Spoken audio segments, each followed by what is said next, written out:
예, 시작하겠습니다. 첫날이라 자료가 좀 많은데 첫 시간에 강의 계획서랑 OT 자료 짧게 보고 빠르게 하고 시작하도록 하겠습니다. 예.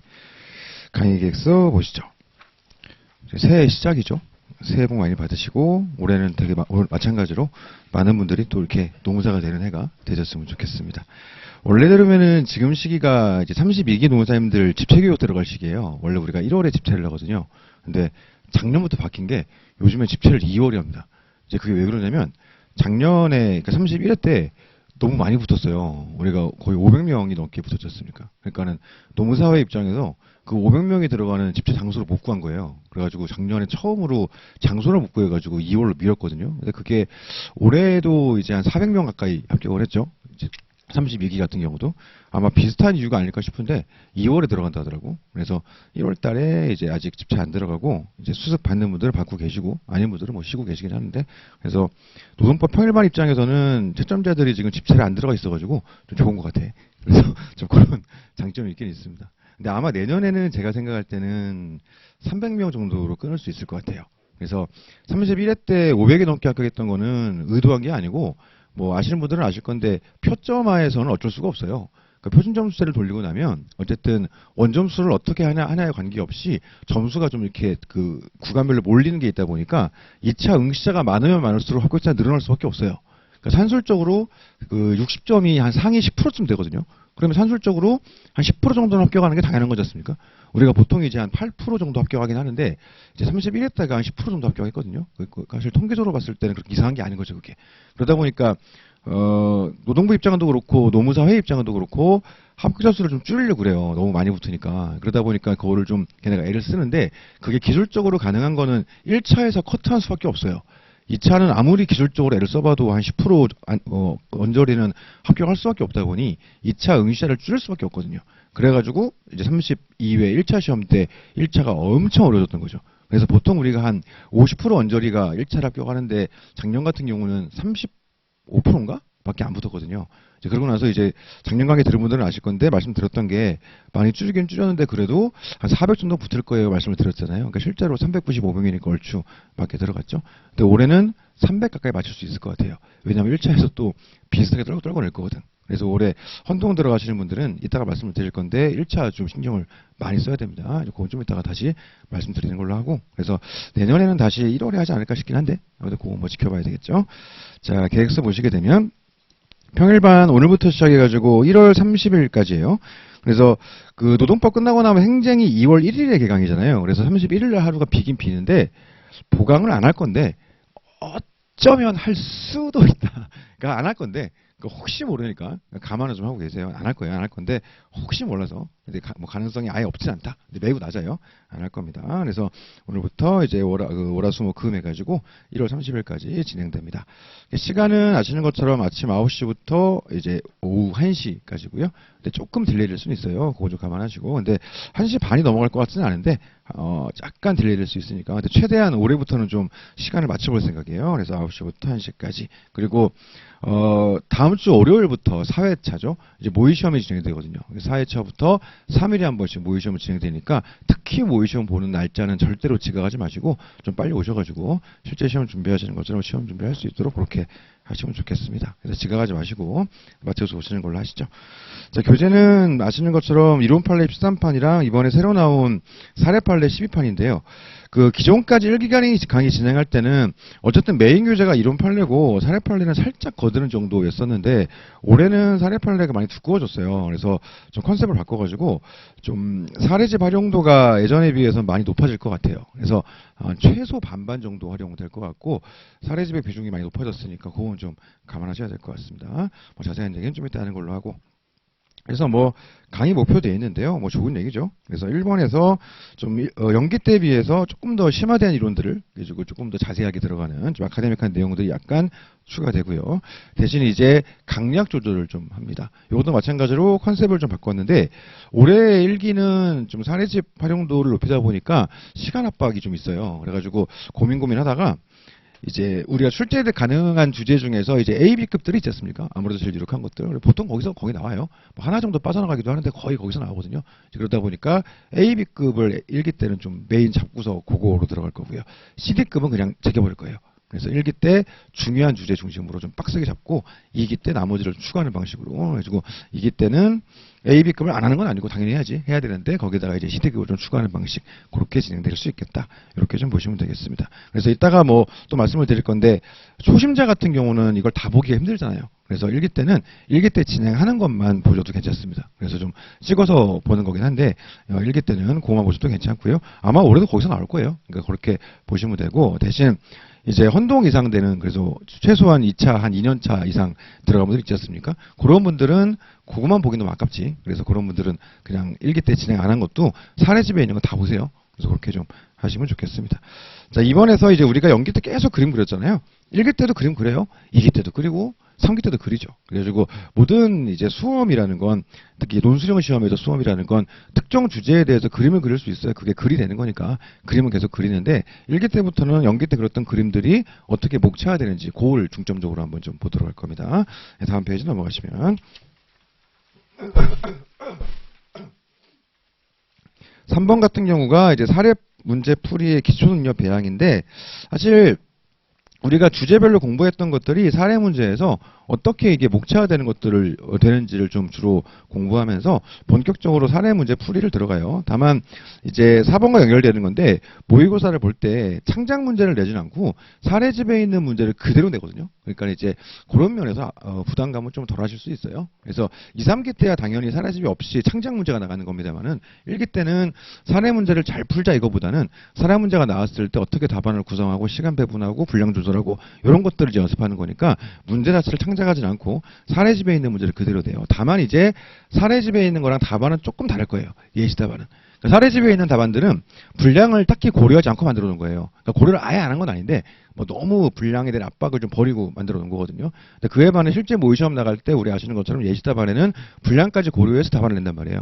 그러다 보니까 사례집에 있는 답안하고 조금 다르게 나갈 겁니다. 그렇긴 한데 문제 자체는 똑같이 나간다. 그래서 1기 때는 사례집을 메인으로 잘 좀 보시면 되겠습니다. 강의 진행 뭐 방금 했던 얘기들인데요. 1번 작년에 비해서는 사례집 강도가 많이 높아지고요.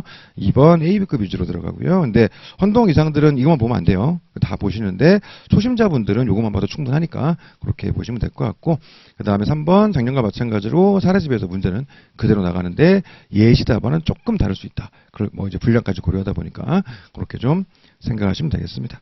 그래서 1기 때 이제 연기 때 그림 그렸던 것들 가지고 1기 때 이제 문제에서 어떻게 목차되는지 답안이 어떻게 구성되는지를 연습하고 시간 배분 분량 조절 연습하고 그렇죠. 그걸 베이스로 해가지고 2기 넘어가서는 좀 CD급까지 넓혀가면서 전체를 보면서 나아가서 거기서 이제 응용되는 문제들을 좀 풀고요.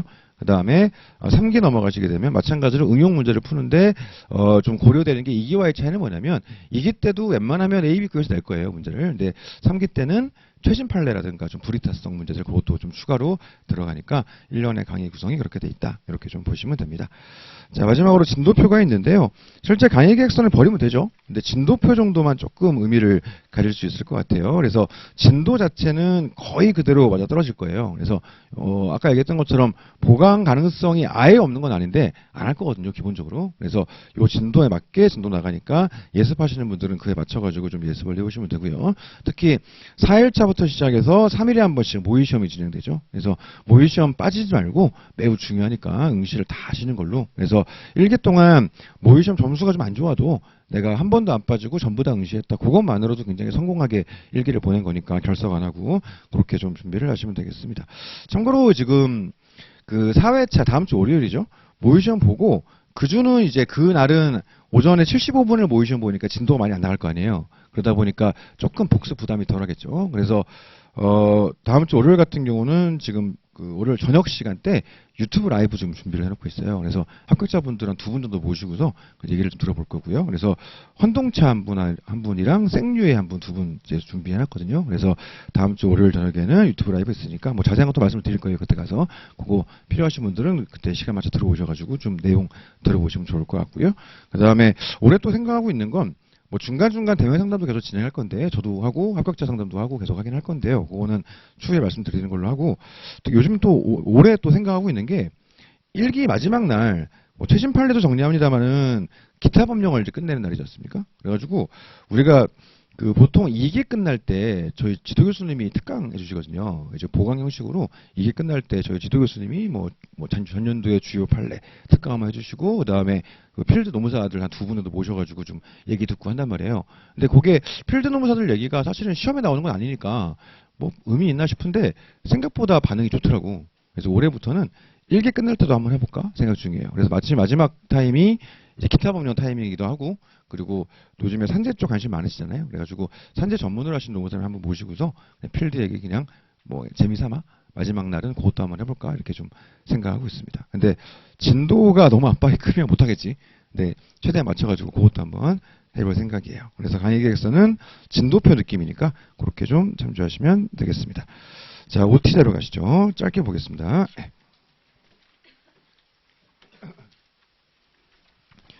OT자료 1페이지 보시면 제 수험 카페가 있죠. 가입하세요.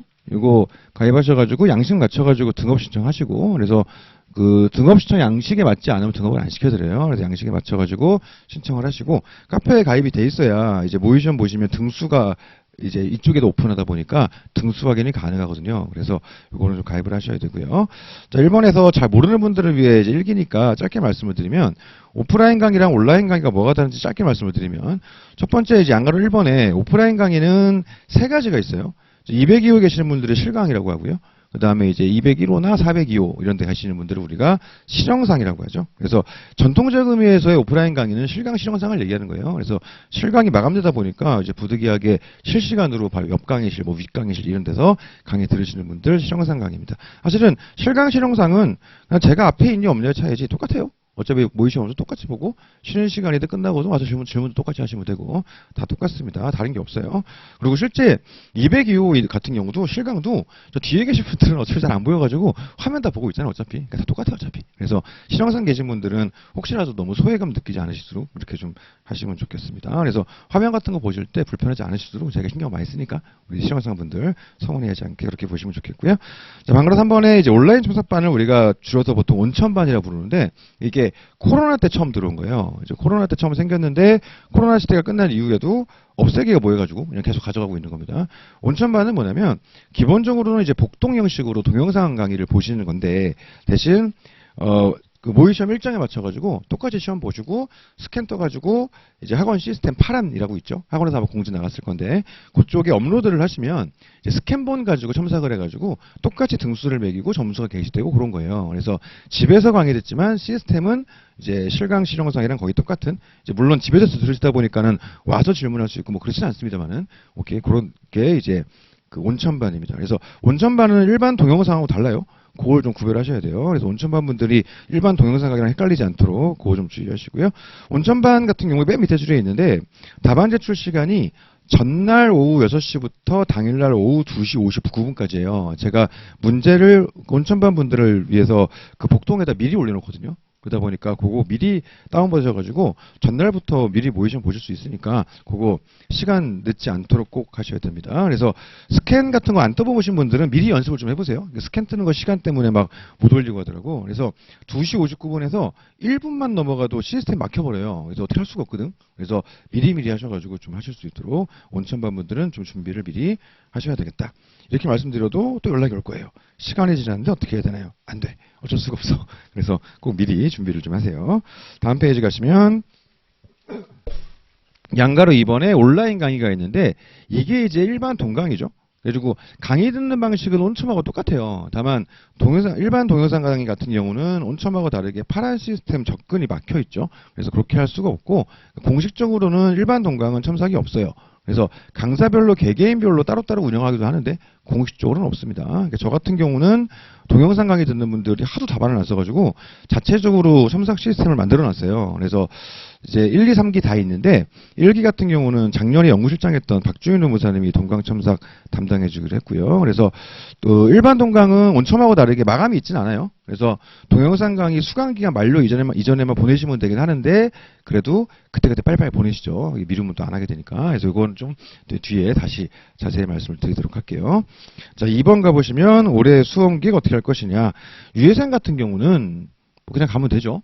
그래서 지금 평일반 하고 계시니까 주말에는 이제 휴식 타임도 좀 고려하시고, 예를 들어 나는 일요일 저녁에 쉬어야지, 뭐 일요일 하루를 다 쉬어야지, 뭐 이런 식으로 휴식 타임도 잘 정하시고. 근데 휴식이라는 거는 노는 게 아니에요. 말 그대로 이제 회복하는 시간이니까 그 쉬는 날도 루틴 짜가지고 나는 언제 쉰다를 정해 놓으셔야 되는데, 너무 과음하고 이렇게 하지 마시고 쉬는 타이밍을 좀 잘 잡아서 뭐 쉴 때 뭐 잠을 좀 푹 잔다든가, 뭐 간단하게 뭐 소주 한 반병 정도 이렇게 좀 숙취 없게 그 정도 하신다든가, 그렇게 좀 하시면 좋을 것 같아요. 그래서 주말에 해당 주 내용 복습하고 뭐 다른 과목들 좀 보셔도 좋고요. 2, 3기는 평일반이 없죠. 그래서 1호반이 원래 공식적으로는 2, 3기가 있는 건데, 이제 마감 때문에 월요반을 저는 추가로 만들어 놨어요. 그래서 이건 선택하시면 됩니다. 그래서 1호반, 월요반, 그것도 미리 한번 생각을 해보세요. 이게 때 1호로 갈지, 월요로 갈지. 뭐 많은 분들이 가는 건 1호가 더 많아요. 근데 이제 월요반도 장점이 있어가지고 일장일단이 있는데, 1호반 같은 경우는 어쨌든 실제 시험처럼 이틀을 연장으로 와가지고 모의 시험 보고 공부하고 하니까 장점이 있는데, 단점은 체력적으로 너무 힘들어요.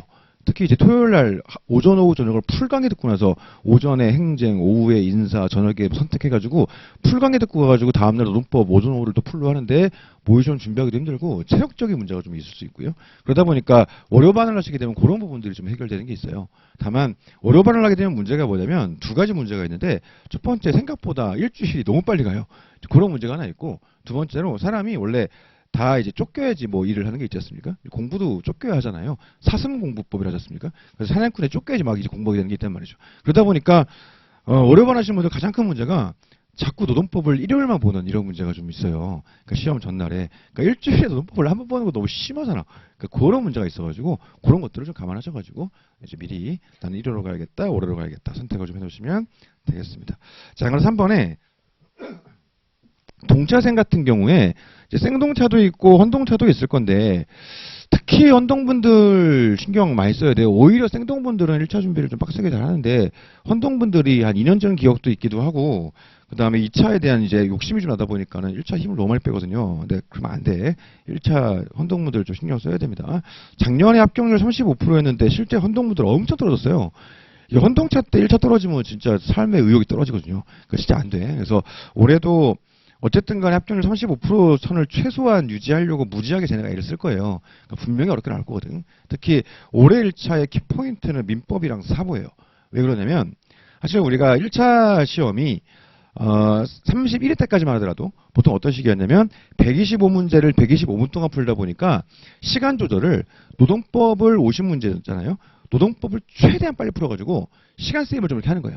그래서 노동법 50문제를 한 30분 내에 끊어가지고 한 20분 세이브하고, 그거를 민법이나 사보 쪽에 좀 이렇게 분산시켜가지고 125분을 맞췄었거든요.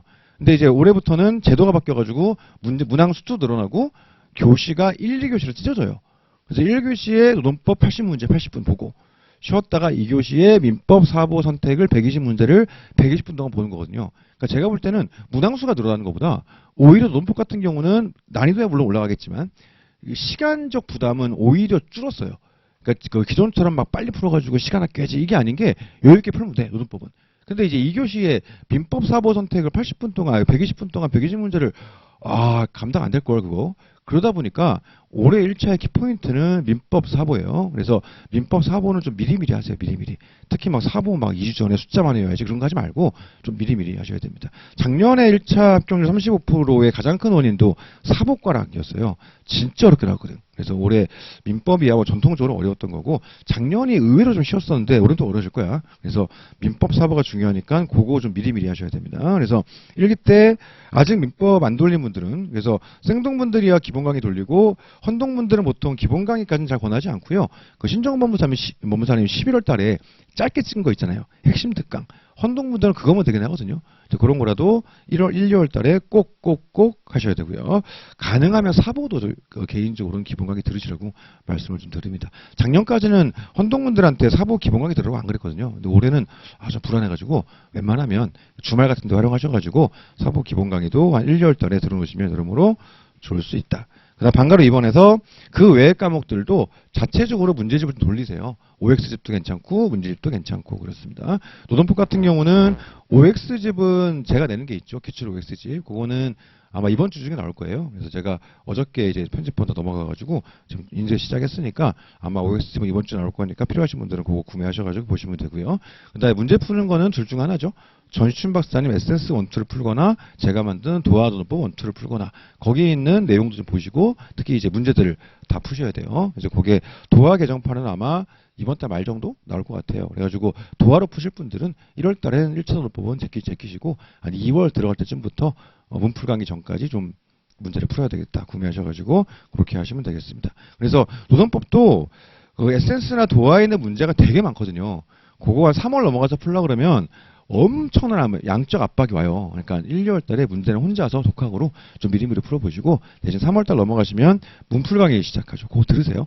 그러니까 제가 그 헌동분들한테 맨날 하는 얘기인데 기본 강의는 뭐 굳이 필요 없지만 문풀은 들으세요. 특히 요즘 분위기에서는 들어야 돼. 그렇죠? 작년에도 그렇게 들으라고 그렇게 많이 얘기를 했는데 그 무슨 7개년 기출 이런 거 보고 또 안 된다니까 그렇게 안 돼. 그렇게 하지 마시고 에센스나 도화에 있는 문제 다 풀고 문풀 강의 들어가지고 거기서 하는 추가 문제 풀고 그 정도는 하셔야 돼요. 노동법 같은 경우에. 그래서 다른 과목도 웬만하면 올해는 문풀 강의를 좀 푸시고 들으시고 이렇게 하시는 게 좋을 것 같습니다.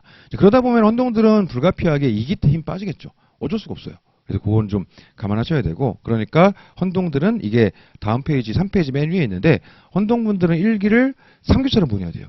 이기 때 특히 올해는 1차 준비할 게 많아가지고 힘이 빠질 수밖에 없거든요. 어쩔 수가 없어. 그러다 보니까 1기를 아까 얘기했던 것처럼 A, B급만 골라 하지 말고 헌동들은 다 보세요. 다 보고 암기 정도 이런 것도 작년 3기 때 했던 것처럼 당장 시험장 갈 수 있을 정도로 최대한 땡겨놓고서 그래야 2기 때 힘 좀 빠져도 그 1차 시험 이후에 따라갈 수가 있으니까 헌동분들은 1기를 3기처럼 보내야 되겠더라. 유예는 다르냐? 꼭 그렇지 않아요. 유예분들도 지금이야 이제 1차 압박이 없으니까 좀 여유 있지. 같이 스터디 하면은 옆에 있는 분들 1차 보는 헌동들 보면서 막 위로하고 그렇게 하지. 근데 1차 끝나고 얘네들 붙어 나오잖아요. 그럼 그때부터 불안해진다고. 그래서 그 쫓기는 느낌들을 좀 줄이려면, 그러니까 쫓기는 느낌을 없앨 수는 없고, 어떻게 없애 그거를. 근데 좀 줄이려면 1기 때 최대한 좀 못 따라오게 만들어주지. 이런 느낌으로 막 땡겨놔야, 2기도 마찬가지고요. 막 땡겨놔야 애를 들어왔을 때 좀 아직은 갭이 좀 있다. 이렇게 좀 할 수 있거든요. 그래서 위에분들도 퍼지지 말고 너무 방심하지 마시고 1기, 2기 다 이렇게 빡세게 가셔야 되니까 그렇게 하시면 되겠습니다. 다시 왼쪽으로 가셔가지고 3기 때 당연히 3기로 가야지. 근데 초심자 같은 경우는 한 1, 2기 거치면서 무너지는 경우들이 있어요. 뭐가 뭔지도 모르겠고 답도 안 써지고 1차 보느라 확 빠져가지고 감 다 잃고 그런 분들은 불가피하게 동차반으로 가는 것도 괜찮아요. 근데 웬만하면 3기로. 이렇게 헌동들이 동차반으로 간다? 그럼 말도 안 되는 거고 그건 당연히 3기로 가야지. 그냥 버티는 거예요. 근데 초심자분들, 생동분들은 2기 끝나고 너무 힘들면 도저히 안 되겠으면 동차반으로 가는 것도 괜찮을 수 있다. 근데 웬만하면 권하지는 않는다. 이렇게 말씀을 드립니다. 3페이지에 답안작성법 같은 경우는 세 번째 시간에 할 거예요. 그래서 오늘 첫날 강의에 제일 중요한 거는 답안작성법이라서 그거 세 번째 시간에 자세하게 얘기하는 걸로 하고 그래서 오늘 진도는 근기법상 근로자랑 사용자 다 2개 할 거거든요. 그 한 내용을 가지고서 작성법을 한번 얘기해 볼 거예요. 4번 학습 순서 이건 뭐 한번 읽어보시고요. 근데 어쨌든 갈수록 중요한 건 판례예요. 그래서 우리가 뭐 그 동그라미 1번에서 세 번째 줄 보시게 되면 문제의 소재가 있는 부분들을 이제 보다 보니 왜 이게 문제가 되는지 간단하잖아요. 법 규정이 있는데 왜 판례가 굳이 나왔을까? 이런 느낌인 거죠. 왜 이게 대법원까지 갔을까? 문제점을 먼저 고민해 보시고 그런 게 시험에 나오니까 그 다음 관련해서 법 규정이 어떻게 되어 있는가 보고요. 판례 법리 꼼꼼하게 보고요. 논거, 결론 또 그 과정에서 요건도 있을 수 있죠. 요건 안에서 요소도 있을 수 있고 그런 것들을 또 꼼꼼하게 보셔야 되고요. 그 다음 판례를 비판하는 견해가 있는 경우에 왜 비판하는가를 보면 좋은데 요즘 트렌드가 한 3년 전만 하더라도 이런 식의 비판 견해를 쓰면 다 가점으로 들어갔었는데 요즘에 그런 것 같지가 않아. 그래서 이거는 답안에 꼭 써야 되는 건 아니에요. 근데 비판 견해 같은 것들을 일기 때 좀 자세하게 하긴 하는데 이거는 답안에 꼭 쓰라는 게 아니고 판례에 대한 이해도를 높이기 위함이에요. 그리고 조금 더 내공이 쌓이면 그런 것들이 사안 적용할 때도 조금 드러날 수 있거든요. 그래서 그런 느낌으로 보시면 좋은데 초심자분들은 비판 견해 필요 없으니까 그냥 판례요. 무조건 판례를 꼼꼼하게 보는 걸로 하더라. 줄쳐놨는데 아까 얘기했었죠. 초심자분들은 일기에 다른 주제만 보세요. 그 외에 뭐 다 보면 좋지. 보면 좋은데 감당이 안 될 거야. 그래서 그것만 보시고 헌동 이상분들은 적어도 사례집에 있는 건 싹 다 봅시다. 그렇게 가져가시면 좋겠습니다. 그 다음 동그라미 2번. 이해가 안 되는 부분들은 오프분들은 와서 하셔도 되고요. 카페 활용하시면 되겠죠. 그 다음에 동그라미 3번. 어쨌든 그림이에요, 그림. 그림을 그리고 그걸 목차화시키는 거니까 판례도 마찬가지죠. 판례도 구조화시켜가지고 그림을 그리잖아요. 이 판례는 원칙이 있고 예외가 있고 예외가 두 가지가 있고 이 예외가 인정되기 위한 요건이 이런 게 있더라. 이런 식으로 그림 그리는 거니까 판례도 그림, 판례가 포함된 그 주제 자체도 그림. 그래서 그림 그려보시고 그 다음에 이제 핵심 키워드, 본인이 생각하신 키워드를 한번 잡아가시면 될 것 같고요. 그 다음에 동그라미 4번 이걸 베이스로 해가지고 사례집을 풀어보시고 사례집을 풀어본다는 건 두 가지겠죠. 첫 번째 문제 보고 목차를 짜는 게 첫 번째일 것이고 두 번째로 사안포섭을 하는 건데 일기 때는 사안포섭 자체에 대해서 막 되게 막 힘을 주지는 않습니다. 물론 모의시험을 보는 주제에 대해서는 모의시험을 강평하면서 포섭을 좀 꼼꼼하게 보겠지. 근데 이제 진도 나갈 때 막 포섭 하나하나를 막 다 보지는 않거든요. 그래서 일기 때는 오히려 주제에 맞게 목차 구성하고 답안 쓰는 거 이게 더 중요하니까 일단 그거 중심으로 가시면 되겠습니다.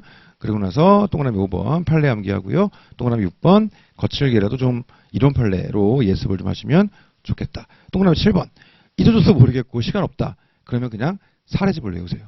올해 컨셉을 좀 바꿔가지고 사례집을 그냥 외우셔도 좋겠습니다. 넘어가시죠. 판례 MP는 판례 암기장은 새 책이 지지난주에 나왔는데 판례 MP를 업데이트를 하려고 했는데 아직도 안 했어요. 그래서 제가 해야겠다고 마음먹은 일 중에 두 개를 지금 밀어놓은 게 있는데 하나가 요거 녹음을 좀 밀어놨고요. 하나가 논문 써야 되는데 논문을 미루고 있어요. 제가 교수님한테 연락을 못 드리겠어. 연락드리면은 물어보실 것 같아가지고 지금 논문 손을 못 대고 있어서 큰일 났네. 죄송합니다 교수님. 아무튼 지금 그 다른 것들은 밀린 게 한 개도 없는데 그 두 개가 좀 밀리고 있어요. 그래서 판례 MP를 제가 이번 주는 시간이 아예 안 날 것 같고 다음 주 중에 뭐 근기법 정도만 근기법이 보니까 2019년도에 녹음해 놓은 거더라고요. 딴 거는 그 뒤인데 그래서 근기법 파트만 다음 주에 업데이트를 좀 다시 녹음을 할 생각입니다. 6번 보시게 되면 모의시험 진행이 있는데요. 아시는 것처럼 4일차부터 모의시험 진행되고요. 출제 범위는 누적 아니에요. 그 전 3일 정도 진도 나갔던 거 그거 가지고 시험 보는 거니까 누적 아니고 돼 있습니다. 그 다음에 아이고 양가로 3번이 빠졌네. 양가로 4번 보시게 되면 문제를 받았는데 도저히 못 쓰겠다. 그럼 뭐 책 보고 써야지 어떻게. 근데 이게 제 볼 때는 습관돼요 이게. 그러니까 계속 책 보고 써불더라면 책을 안 피면 쓸 수가 없어. 그래서 이거를 안 하는 게 일기의 목표예요. 투박해도 괜찮고 거스려도 괜찮아요. 그러니까 책을 안 보고 쓰세요. 너무 우리가 글을 예쁘게 쓰려고 할 필요가 없어요. 그거는 계속 쓰다 보면 글이 예뻐져. 그러니까는 표현 하나하나 괜찮으니까 우리 너무 투박해도 괜찮으니까 책 보지 마세요. 근데 백지 내는 것보다는 그래도 책 보고 베끼는 거라도 하는 게 낫잖아요. 그러니까 그런 분들 그렇게 하라고 하는 건데 책 보지 마세요. 그럼 어떻게 하면 되냐? 그 양가로 2번에 그 뒷부분에 그게 있는데 저한테 너무 힘든 분들은 시험 전날에 범위 문의를 하세요. 이제 카톡이나 문자로 말머리 해가지고 평일반 범위 문의 이렇게 하면은 제가 주제 알려드리거든요. 내일은 근기법상 근로자랑 사용자가 나옵니다. 이런 식으로. 그럼 그것만이라도 공부해 오시면 되잖아. 근데 요거 그 책 보고 쓰는 거를 안 하게 하려고 이렇게 범위 문의 제 입장에서 얼마나 귀찮겠어요. 연락 엄청 많이 오거든. 근데 계속 복붙하고 있는 건데 근데 책 보고 쓰는 것보다 그게 훨씬 나아요. 그러니까 이렇게 하고 있는 거니까 책 볼 것 같은 분들은 차라리 그렇게 하시고 나는 다 쓸 수 있을 줄 알고 범위 문의 안 하고 갔는데 안 써지더라. 어떻게든 쓰세요. 괜찮아. 어떻게든 쓰고 아예 안 나간다. 그럼 책 봐야지 어떻게. 근데 다시 말씀드리지만 책 보는 거 습관돼요. 그래서 안 봐야 돼. 그래서 기본적으로는 범위문의 없이 모의시험 동사 좀 낮게 나오더라도 범위문의 없이 하는 걸 메인으로 하고 특히 헌동 이상들은 그렇게 하는 걸로 하고 나는 초심자라 진짜 모르겠다 어떻게 할지 모르겠다 이런 분들은 범위문의 하시는 것도 괜찮고요. 그렇게 하시면 좋겠습니다. 양가로 5번. 그래서 시험 응시 안 하는 게 최악이에요. 무조건 쓰세요. 이게. 그래서 시험 안 보시면은 제 입장에 장점이 있긴 있지 채점배를 아끼잖아. 근데 저는 채점비를 아끼고 싶은 마음이 없어요. 그러니까 일할 때 들어가는 돈은 아끼고 싶지 않거든. 채점비를 파산하고 싶어. 그러니까는 최대한 이렇게 다 빠지지 않고 다 이렇게 내시는 게 좋습니다. 그렇게 좀 하시죠. 그래서 또 너무 힘들어하시는 분들 많다 보니까 그것 때문에 범위 문의도 할 수 있게 하고 그렇게 하는 거예요. 그래서 그렇게 하는 걸로 하시고요. 뭐 처음이라서 안 써지니까는 1기 때는 공부만 열심히 하고 2기 때 써야지. 그러면 2기 때 또 똑같아요. 어차피 겪어야 되는 과정이니까 그냥 이거 하세요. 그냥 하시면 됩니다. 그 다음에 양가로 6번. 최고 답안은 상위권 답안 중에서 누구나 모방할 수 답안들을 좀 뽑고요. 그 그 1등 점수는 아니에요. 그러니까 그건 뭐 참고하시면 될 것 같고, 양가로 7번 점수표는 학원 공식 양식은 무슨 그래프 같은 걸로 하는 거거든요. 이렇게 그래프 가지고 뭐 통계로 만드는 건데 저는 그렇게 안 하고, 요즘에는 다들 그렇게 안 하더라고. 저는 옛날부터 그냥 1등부터 꼴등까지 그냥 쫙 등수를 이렇게 붙여버리거든요. 그러니까는 그건 좀 감안하시죠. 그래서 원래는 강의실 뒤편에 게시하는데 요즘에는 그냥 이제 카페에다 올리고요. 중간중간 이제 중간 점검할 때 한 번씩 뒤에다 붙이긴 붙이는데 제가 카페에다 주로 올리니까 그렇게 보시면 되고요. 실명 오픈이 부담스러운 분들은 뭐 닉네임 쓰시면 되는데 그거는 좀 이따 말씀을 드리고, 근데 웬만하면 본인 이름으로 하세요. 어차피 합격하시고 나면은 자격사가 그런 거잖아요. 자기 이름 하나하나가 다 브랜드가 되는 거고, 자기 이름 걸고 자기 일을 하는 사람들인데 수험생 때 뭐 그거 자기 이름 걸고 점수 밑에 있으면 어때? 그죠? 예를 들어 우리가 시험 봤더니 한 500등에 있더라. 그래도 잘 하셔가지고 시험 붙으면 되는 거 아니에요? 그러니까 너무 그런 거 신경 쓰지 마시고 그냥 이름으로 하시되, 좀 부담스러운 분들은 닉네임으로 하시면 좋겠습니다. 그래서 5페이지 가보시면 이게 답안지 겉면 양식인데 실제 답안 양식이에요. 근데 보시면은 가운데 빵꾸 돼 있죠. 2000 몇 년도 돼 있잖아요. 이거 24라고 쓰면 되겠지. 그 다음 뭐 무슨 시험이다. 이건 공인노무사 시험 쓰면 되겠지. 그리고 쓰는 거고요. 근데 과목명에 노동법이라 쓰면 되겠죠. 근데 실제 우리 이름을 쓰는 란은 실제는 어디에 있냐면, 우리 다음 주 월요일 날 모의시험 볼 때 실제 답안지 보면서 또 말씀을 드릴 건데, 한 장을 넘기면 요 안쪽에 이름을 쓰게 돼 있어요. 이게 왜 그러냐면 채점자한테 이게 누구 답안인지가 들어가면 안 되니까 답안을 모아가지고 빵꾸를 뚫어가지고 이게 묶어버려요. 그러면 이렇게 열어도 안쪽이 안 보이잖아요. 그쪽에다가 이름이랑 수험번호 쓰게 돼 있거든요. 근데 이제 학원에서 그렇게 하게 되면은 찾기가 힘드니까 우리는 겉에다 쓴단 말이에요. 그래서 우리는 보통 어디다 쓰냐면 답안 그 맨 왼쪽 위에 써 있죠. 맨 왼쪽 위에 여기 이름 닉네임 돼 있잖아요. 여기다가 보통 자기 이름을 쓰고, 그 다음에 실명 오픈 부담스러우신 분들은 여기다가 닉네임 가로치고서 이렇게 쓰는 거거든요. 예를 들어 내가 이름이 김기범이다. 그럼 김기범 쓰는데, 나는 김기범으로 이름 올라가는 게 너무 부담스러운 거예요. 그럼 가로치고 닉네임 쓰면 되지. 뭐 노동법 요정 뭐 이런 식으로. 그러면은 점수표에는 노동법 요정 몇 점 이렇게 나올 거예요. 그러니까 그렇게 하시고 그 오른쪽에다가 수강증 번호 뒷자리 이렇게 기재하시고요. 그렇게 하시면 됩니다. 답안 겉면에는 아무것도 원래 쓰면 안 되는 거예요. 개인정 신상에 대해서. 근데 이게 좀 고민이, 예전에는 우리 클래스가 어떻게 했냐면, 요즘도 많이 그럴 거예요. 예전에 과목명에다가 보통 이름 쓰라고 그랬거든요. 옛날에는 찾기 편하게. 근데 그랬더니 실제 시험장 가셔가지고 과목명에 이름 쓰신 분들이 가끔 있었어요. 그러면 그거는 부정행위잖아요. 빵점이거든. 작년에도 있었어. 우리 32회 때도 마음이 아파가지고 보니까는 다른 과목들 다 잘 봤더라고. 노동법도 보니까는 1, 2교시 중에 하나를 그래서 쓰였는데 잘 봤어. 보니까 점수가 괜찮아요. 그러니까 이것도 실수만 안 했으면 무조건 합격인 분이야, 내볼 때는. 근데 한 교시가 빵점 돼 있더라고요. 그래가지고 알고 봤더니 답안지 겉면에 이름 쓰셔가지고 그 순간 정신 없으니까 이렇게 실수하셨나 보지. 그래서 그 과목명에 이름 쓰는 분들이 많아가지고 우리는 이제 몇 년 전부터 맨 왼쪽 위에다가 쓰세요. 이렇게 하는 건데, 아마 다른 클래스에는 지금도 과목명에 쓰는 분들이 있나 봐요. 근데 그게 학원에서는 그렇게 할 수 있는데 그 실제로는 큰일 납니다. 그거. 그러지 않도록 그렇게 하시고 이제 그거 뭐 주의하시면 되겠어요. 자, 넘어가시죠. 자, 6페이지 가보시면 답안 채점 첨삭되어 있는데, 오프라인 수강생분들은 노무사 합격자들이겠죠. 노무사들로 이제 얼추 짜놨고요. 일정에 맞게 이렇게 올릴 건데, 제가 어저께 짜가지고 채점자들한테 보내놨어요. 그래서 혹시 변동사항 있나 보기 위해서. 그래서 오늘까지 확인하고 별도로 문제 없으면 이따 밤이나 내일 정도에 카페에다가 명단은 그냥 오픈해 놓을 겁니다. 이런 사람들이 이렇게 한다. 이런 식으로. 그래서 거의 대부분 노무사고, 노무사 아닌 분이 한 분 껴있어요. 그분은 어떤 분이냐면 그 노동법 이론실무학회 간사님이신데 그 대학원에서 노동법 강의하시는 분이에요. 근데 이제 좀 아카데믹한 부분들, 아무래도 학자분들이 채점을 하니까 제가 좀 따로 부탁을 해가지고 해주시면 안 되냐. 그래서 이제 이렇게 좀 오신 분이 있거든요. 한 분만 딱 노무사가 아니고, 근데 그분은 전문가시니까 이제 그분 빼고 다 노무사들도 이렇게 구성이 되어 있습니다. 자, 그다음에 양가로 2번 그 온라인 강의 수강생인데요. 이게 일반 동강이에요. 아까 말씀드렸죠. 온천반이 아니야. 온천반은 학원의 공지에 나간 파란으로 들어가는 거예요. 이거 아니에요. 그래서 이거는 일반 동강인데, 일반 동강은 말씀드린 바와 같이 동영상 강의 같은 경우는 첨삭이 원래 없는 거예요. 없는 건데 안 써서 하도 사람들이 제가 이거를 한 10년 전부터 하고 있는 거거든요. 따로 제가 돈 들여가지고 하고 있는 거예요. 그래서 올해 1기 담당은 아까 얘기했던 것처럼 박주인 노무사님이 전담해주기로 하셔가지고 요거는 일반 동강이에요. 온참이 아니에요. 여기다 보내시면 안 됩니다. 그 다음에 우리 오프라인 수강생분들 중에서도 뭐 지각하거나 결석하셔가지고 못 낸 분들 있잖아요. 이런 분들이 자꾸 마음대로 일로 보내는데 그러면 안 돼. 이거 혼란이 좀 옵니다. 그래서 이렇게 하면 안 되고 이거는 일반 동강분들을 위한 거예요. 물론 이제 오프라인 분들 중에서 뭐 예를 들어서 뭐 예비군을 간다. 공미권 행사죠, 일종의. 그런 분들 같은 경우에 응시가 불가능하니까 미리 말씀 주시면 이런 분들은 이번 회차는 일반 동강 참석으로 돌려드릴게요. 이렇게 해드리긴 하는데 안 돼. 이거 미리 두 번째 하이픈에 강조돼 있죠. 이렇게 다운표 해가지고 미리. 우리 1차 시험 출제 포인트잖아요. 미리하고 지체 없이는 달라요. 지체 없이는 그 다음에 바로고요.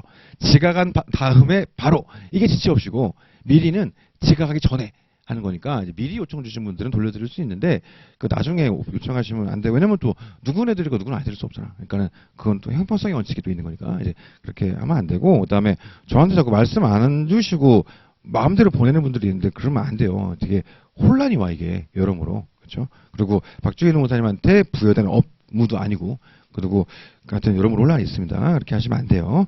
대신 이제 한 밑에 한 두 개 하이퍼쯤 내려가시면 요건이 좀 있는데 반가로 1번부터 반가로 7번까지 돼 있죠. 이거 꼼꼼하게 읽어보시고 이 요건에 맞게 메일을 좀 보내셔야 돼요. 그래서 이거 안 맞으면 또 혼란이 옵니다. 그래서 제가 이제 좋은 마음으로 하는 건데 돈 들여가지고 괜히 이제 또 혼란이 오면 안 좋으니까 요건 갖춰가지고 이렇게 읽어보시고 따로 읽어드리진 않을게요. 대신 하나만 말씀드리면 7페이지 그 박스가 있잖아요.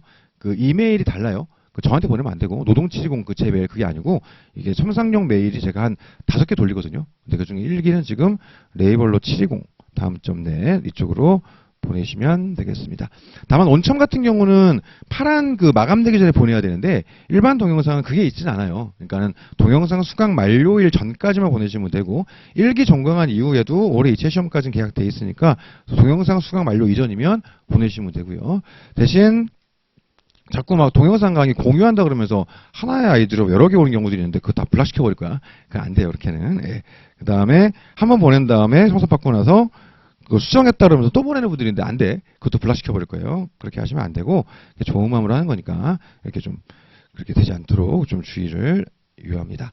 그래서 이제 일반 동강은 아무래도 한꺼번에 답안에 들어오는 게 아니니까 등수를 매길 수도 없고 그런 게 있지는 않아요. 근데 어쨌든 등급으로 뭐 S, A, B, C, D 해가지고 등급으로 나가게 되고 코멘트 중심으로 가는 게 있으니까 그렇게 좀 동강 부는 분들 그 모의 시험 빠지지 말고 좀 보셔가지고 이제 첨삭 시스템을 좀 활용하시는 방향으로 이렇게 하시면 좋겠습니다.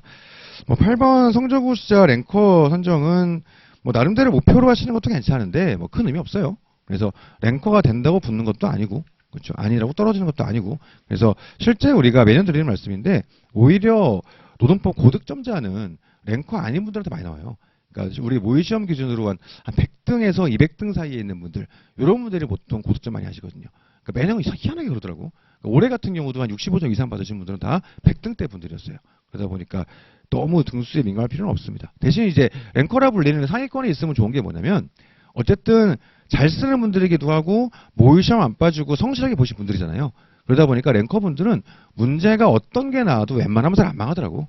그래서 되게 어떤 문제가 나와도 안정적으로 점수가 나오는 분들이니까 그래 보시면 되고요. 오히려 모의시험 점수보다 그 이후에 복귀가 훨씬 중요해요. 예를 들어 이번 주에 시험 봐가지고 등수가 나왔다고 치자고요. 똑같은 문제 가지고 일주일 뒤에 또 시험 보면 등수는 다 바뀌어요. 그러니까 그 학원 모의시험은 일종의 예언 같은 거예요. 우리가 예언을 듣는 순간 미래가 바뀔 수 있지 않습니까? 그런 느낌으로 그런 거니까는 그 모의시험 점수 잘 나왔다고 방심해도 안 되고요. 잘 안 나왔다 하더라도 뭐 좌절할 필요가 없는 게 똑같은 주제로 다음 주에 또 봤을 때는 위로 올라가야지. 이런 마음으로 그 뒤를 복귀하시는 게 훨씬 중요하고 위에 있는 분들도 나는 이건 됐어. 이렇게 하면 안 되고 다음 주에 또 봐도 똑같이 위에 있을 수 있도록 더 좀 다듬으셔야 되고 그렇게 하는 게 중요한 거니까 뭐 나름대로 목표를 할 수는 있는데 뭐 크게 의미는 부여하지 마세요. 자, 이렇게 보면 좋겠습니다. 근데 랭커 있는 분들이 합격률은 되게 좋더라고요. 그러니까 제가 지금은 통계를 안 내는데 한 4년 전? 5년 전 정도까지 통계를 냈었어요.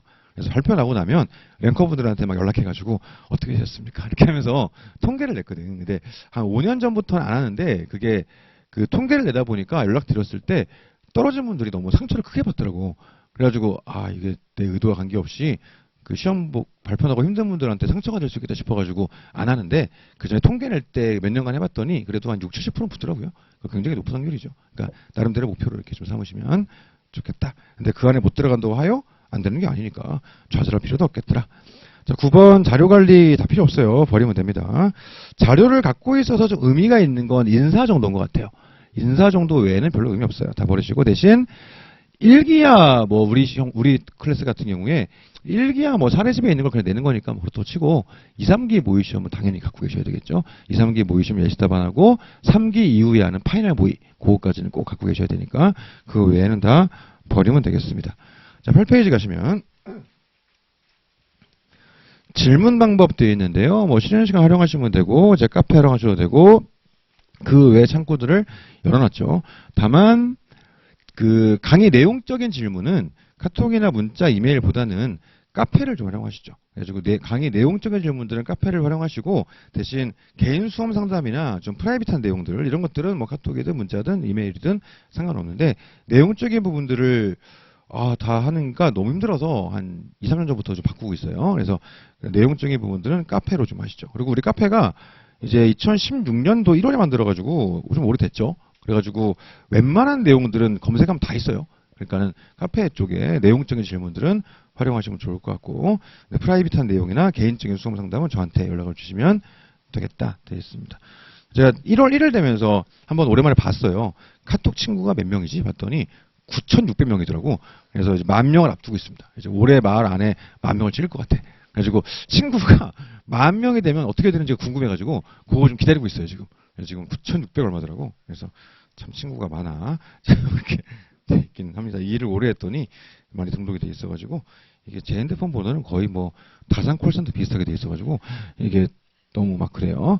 이제 9페이지에 유의사항 돼 있는데 한번 읽어보시고 그러니까 제가 수강생 아닌 분들한테 질문들이 많이 와요. 근데 제가 개인적으로 그거 되게 싫어하거든요. 그래서 제 수강생임을 좀 확인할 수 있는 좀 그렇게 연락을 주시면 좋고 대신 카페는 뭐 상관없어요. 카페는 뭐 어차피 다들 보는 거니까 대신 카페에다 올린 다음에 답글 달리면 지우지 말고 그렇죠. 그래서 카페에다가 내용적인 부분들 이제 올리시면 다른 분들도 검색할 수 있게 좀 이렇게 글 주시면 좋을 것 같고.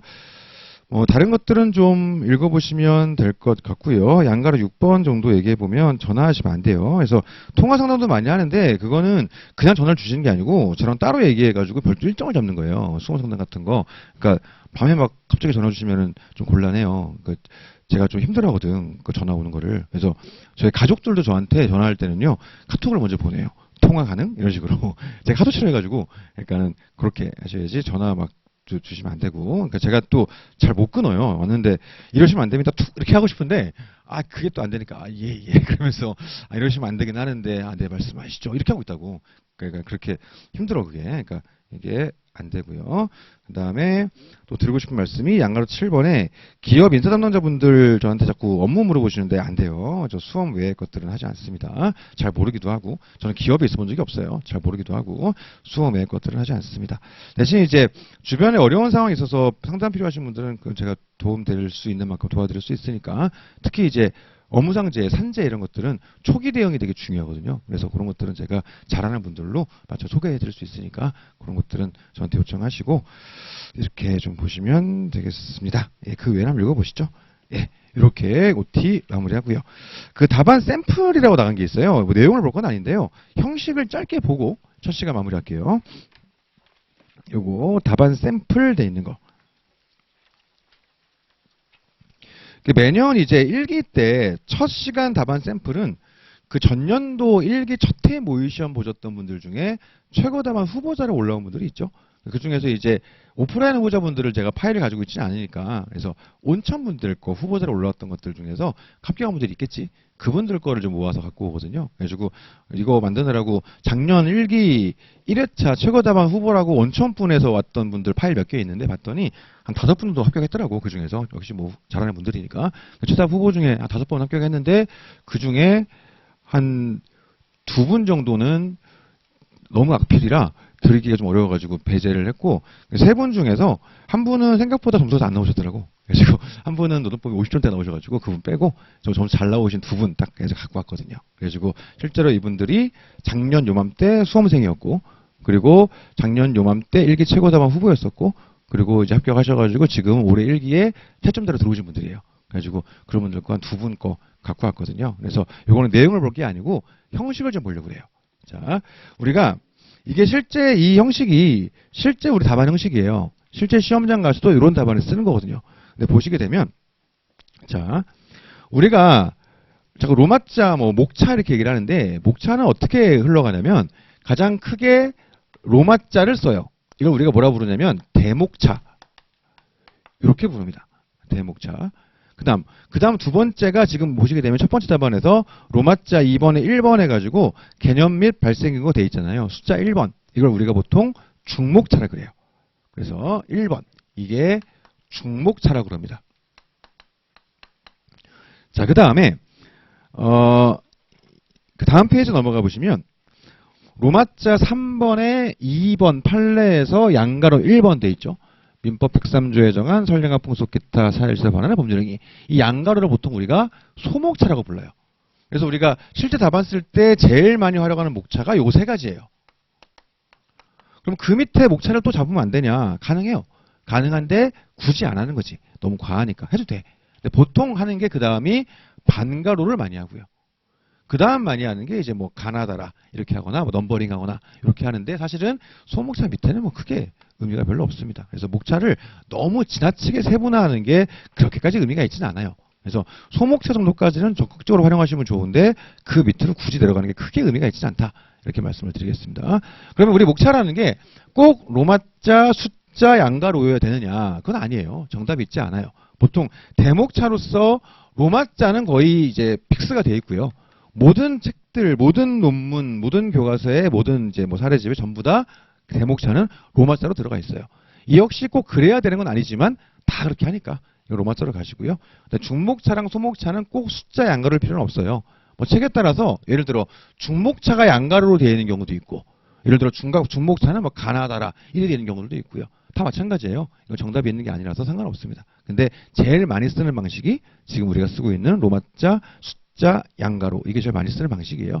굳이 제일 많이 쓰는 방식이 있는데 다르게 할 이유가 없잖아요. 그러니까 이렇게 말씀드리는 건데, 이렇게 해야만 하는 것은 아니다. 뭐 예를 들어 뭐 중목차로 가나다 했다고 그래가지고 막 감점한다거나 그런 건 없어요. 근데 많이 쓰는 방식이 있으니 그냥 이렇게 그냥 패턴화 시키자, 이렇게 말씀을 드려요. 자, 그러면 이런 식의 목차를 쓰는데, 자, 일단 배치를 한번 얘기해 보면 우리가 답안 구성이 이렇게 돼 있죠.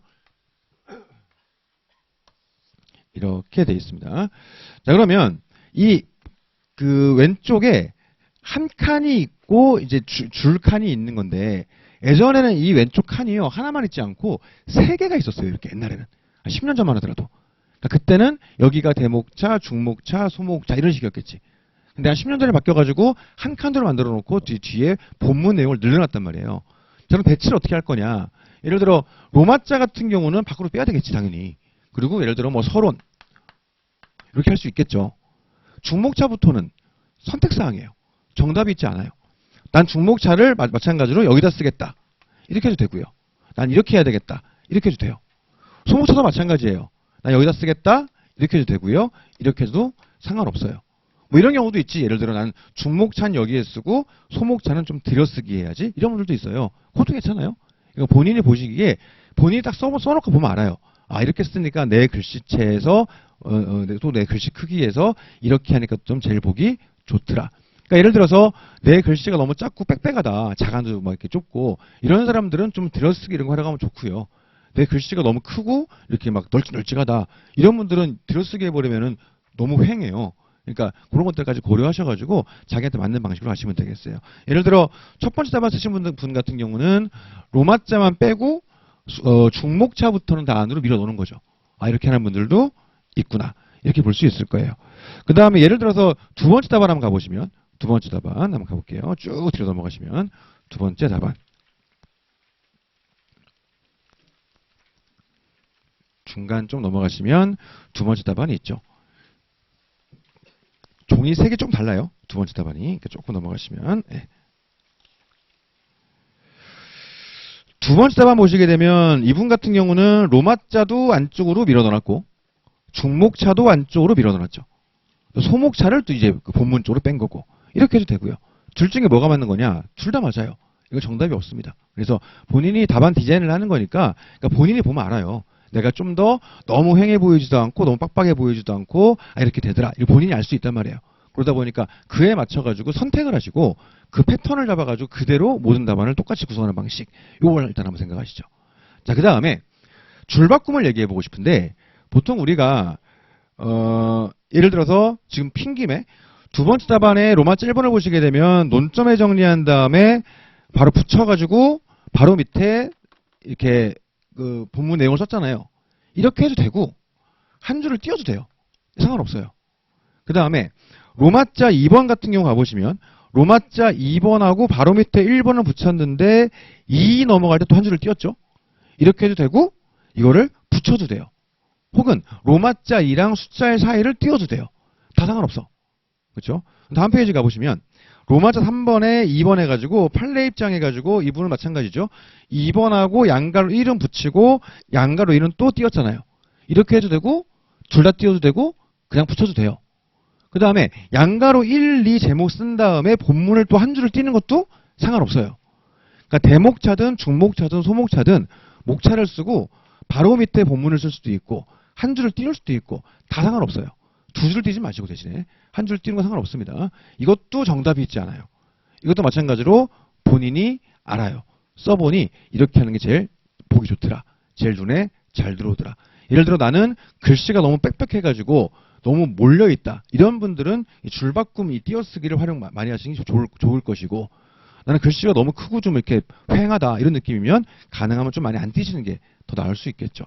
그것도 한 페이지 써봤을 때 본인이 딱 보시기에 좀 이렇게 잘 쓴 것 같은 걸 이런 느낌이 드는 답안들이 있어요. 그 디자인을 일기 때 좀 완성을 하시죠. 그래가지고 패턴을 만들어가지고 아까 얘기했던 것처럼 로마자를 이렇게 이쪽 안쪽에 밀어 넣는 건데 중목차, 소목차도 밀어 넣을지 밖으로 뺄지 이것도 한번 고민해 보시고 답안 쓸 때 띄어쓰기를 어떻게 할까 이것도 한번 고민해 보시고 목차랑 본문을 띄울지 목차랑 목차를 띄울지 붙일지 이런 것들을 사람마다 정답이 없고 보기가 달라요. 그러다 보니까 이렇게 한번 그것도 고민해 보시면 좋겠다. 근데 오늘 샘플로 드린 요 방식들이 가장 많이 쓰는 방식이긴 해요. 그래서 두 분 다 좀 비슷비슷하죠. 그러다 보니까 그렇게 좀 참조하시면 좋겠다. 이렇게 말씀을 드립니다. 요게 답안 샘플이에요. 자, 그 다음에 샘플 좀만 더 얘기해 보면 이따가 답안지 서포할 때 다시 얘기할 건데 이따가 또 보기 귀찮으니까 그냥 미리 말씀을 드릴게요. 자, 첫 번째 답안도 그렇고 두 번째 답안도 그렇고요. 똑같은데 문제를 시작할 때 어떻게 되어 있냐면 문제 1, 문 1, 1문 다 상관없는데 문제 번호를 써요. 이게 문제 번호예요. 예를 들어 나는 첫 번째 예를 들어서 우리가 50점짜리 하나가 있고 25점이 하나 있고 보통 이렇게 문제가 나오죠. 그리고 50점 문제가 보통은 둘로 찢어져요. 여기서 1-1문 1-2문 각각이 25, 25 이렇게 찢어지거든요. 그러니까 우리가 75점을 높은 시험 보는데 실제로는 그냥 세 문제를 푼다. 이렇게 생각하시면 돼요. 세 문제를 푼다.